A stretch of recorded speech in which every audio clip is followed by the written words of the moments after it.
Yo, hey, this shit easy, nigga.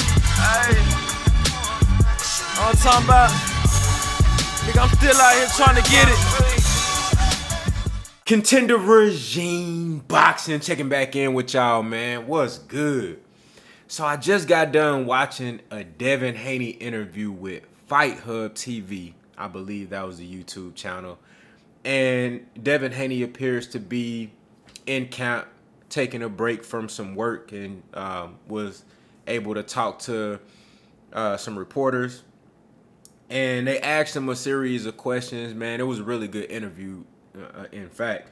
And, you know, he addressed a lot of things. They asked him about Ryan Garcia and his mental state. Do you think he's going to make it to the fight? Are you confident that he'll make it to the fight? Devin Haney's like, I'm fully confident that Ryan Garcia is going to make it to the fight. He admitted that at one point he didn't believe, or he had doubts that Ryan would make it because of the antics and the state of mind that Ryan Garcia appeared to be in at the time. But Devin Haney then said he's been noticing that Ryan Garcia has been in the gym and has been focused, and from everything that he's been seeing and hearing, Ryan Garcia is ready to go, and he has no doubt that Ryan is going to show up. So that was nice to hear about that. He talked about, you know, potential fights, and they even asked him about, you know, other fights surrounding boxing. But the main thing I want to discuss in this video, as you see in the title, Devin Haney's 3 dream fights. They asked him, if you could choose, what would be your 3 dream fights? And Devin Haney said that Tank Davis, you know, Haney versus Tank Davis, number 1. He said Subriel Matias, and then Teofimo Lopez. Now, this is no surprise to me, somebody who has been following Devin Haney's career, watching how he move and the type of opponents that he goes after, the type of matches that he seek, just listening to him in interviews and checking for, you know, some level of consistency, and has been there the whole time. And, you know, Devin Haney in his whole career has been always open to the idea of fighting the top of the top guys. I remember when I seen on Barbershop Conversations here on YouTube, there was Devin Haney and Teofimo Lopez, young as fuck, you know, running into each other, and Devin Haney pressing on him like, you know, hey, I'm with that. You feel me? Like, we can do that. Like, and the other guy seeming a little bit reluctant. You dig what I'm saying? And then they revisited that a few years later on down the line. I've seen Devin Haney continuously push for Gervonta Tank Davis fight, you know, talking about the possibility of that fight, actually taking steps toward trying to make that fight. I seen him run down on Lomachenko. I seen him send, you know, Shakur Stevenson a contract. You dig what I'm saying? I've seen Devin Haney continuously go after these guys. I remember when Ryan Garcia was his mandatory. Before he became his mandatory, he was chasing down Ryan Garcia. Ryan Garcia then became his mandatory, and then he still didn't want to fight Devin Haney. You dig what I'm saying? I've seen Devin Haney go after, you know, these guys. When Kambosos beat Teofimo Lopez, the guy that Devin Haney wanted to fight, Devin Haney went after the winner and fought him. You feel what I'm saying? So it's no surprise to me that he wants to challenge himself versus the best fighters in his division. And Tank Davis, even though he fights at 135, he has fought at 140 and has been successful. He has just as many fights as Devin Haney at 140 at this point in time. You dig what I'm saying? So, and that's the fight. Tank Davis versus Devin Haney, that is the fight. So that gotta be number 1. That got to be the fight that you want the most. You dig what I'm saying? That's the fight that real boxing fans want, that even casual boxing fans want, which is important. You dig what I'm saying? From a financial perspective. So, you know, he want that fight.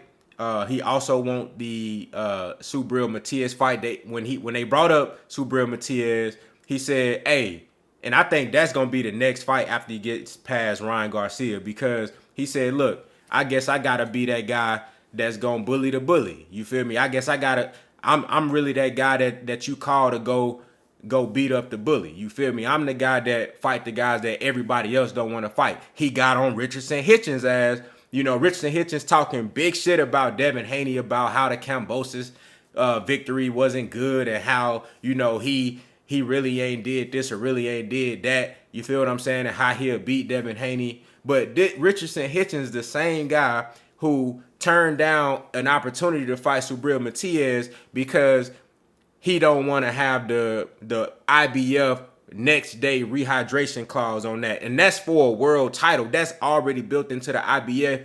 IBF, multiple fighters, anybody that has ever had the IBF had to go through those steps. Now, of course, when you unify the belts, then the other titles being unified with the IBF, it overrides the IBF rehydration. So once you get, if you got 2-3 belts, you can't enforce that on the WBC champion. You dig what I'm saying? So that shit null and void. But if you go for the IBF, you gonna have to abide by those rules. And Devin Haney said, bro, you ain't even became a world champion yet. Who is you to say that, you know, you too good for the rehydration clause on an IBF, the 10-pound rehydration clause on the IBF for the next morning?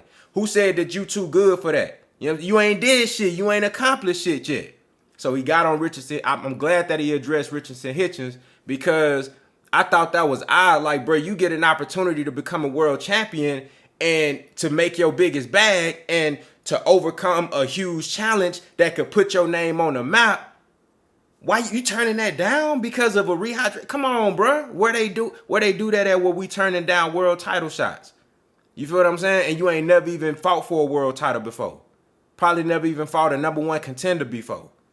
You dig what I'm saying? So that right there is, you know, was very good to see. And I thought that needed to be addressed.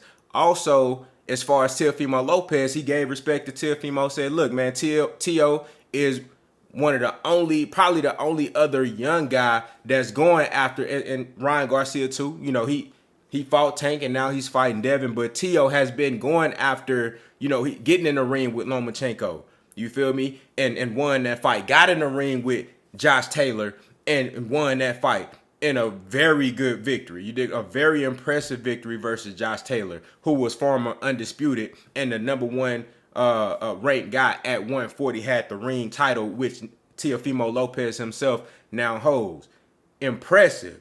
He gave kudos to him, but said that's a reason why he want to fight him. Also, he addressed the possibility of him going for undisputed at 140.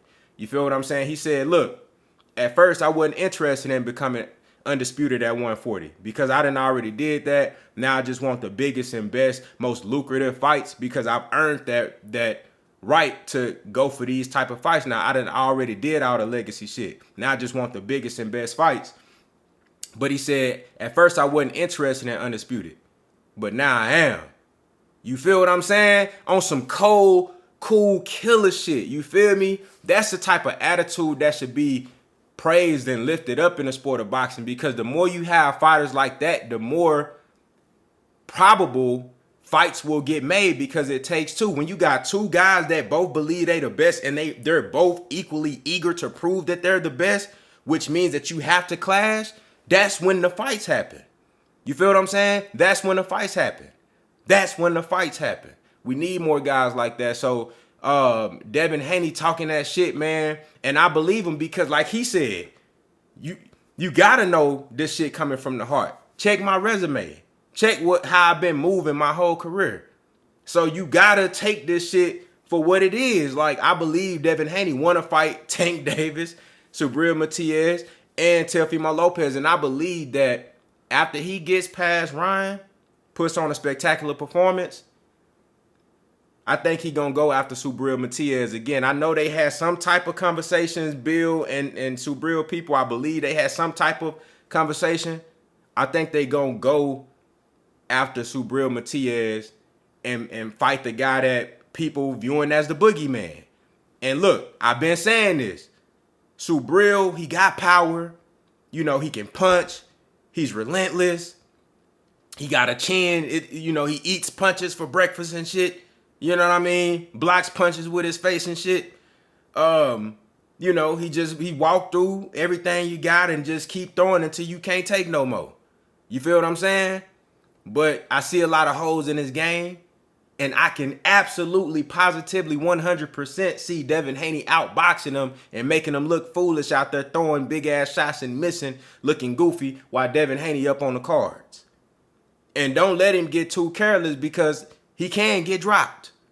You feel what I'm saying? So I can see that happening, but we got to see. We got to see what happens after Devin Haney and Ryan Garcia. And I know Subriel got a fight coming up in Puerto Rico. So y'all let me know what y'all think down in the comments, man. Contender Regime Boxing. I'll holler at y'all boys, man.